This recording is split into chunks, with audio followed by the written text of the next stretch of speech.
ભાવનગર જિલ્લાના મહુવા તાલુકાના શિવાજી ચોકથી લઈને તાલુકા સેવા સદન સુધી બજરંગ દળ દ્વારા રેલીનું આયોજન કરવામાં આવ્યું હતું। તો આ રેલી સાથે રામજીલાલ સુમનના પોસ્ટર બાળીને વિરોધ પ્રદર્શન પણ કરવામાં આવ્યું હતું। ત્યારે આ રેલી સંસદ ભવનની અંદર સમાજવાદી પાર્ટીના સાંસદ રામજીલાલ સુમન દ્વારા વીર મહાપુરુષ રાણા સંગા વિશે અભદ્ર ટિપ્પણી વિવાદિત બયાન આપવામાં આવ્યું હતું, તેના વિરોધમાં આ રેલી કાઢવામાં આવી હતી। તો બજરંગ દળ દ્વારા રાષ્ટ્રપતિને સંબોધીને જિલ્લા કેન્દ્ર પર વિરોધ પ્રદર્શન કરી આવેદનપત્ર પણ આપવામાં આવ્યું હતું। તો બજરંગ દળ દ્વારા સમાજવાદી પાર્ટીના સાંસદ રામજીલાલ સુમન તેમના શબ્દો પાછા લે, જાહેરમાં માફી માંગી અને કેન્દ્ર સરકાર દ્વારા તેમના વિરુદ્ધ યોગ્ય કાર્યવાહી કરવામાં આવે તેવી માંગ સાથે તાલુકા નાયબ કલેક્ટરને આવેદનપત્ર પણ આપવામાં આવ્યું હતું। અમીન પાયક સાથે CN24 ન્યૂઝ મહુવા।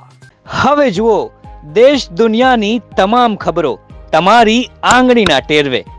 ઉઠાવો મોબાઈલ અને ગૂગલ પ્લે સ્ટોર પરથી ડાઉનલોડ કરો અમારી CN24 ન્યૂઝ મોબાઈલ એપ।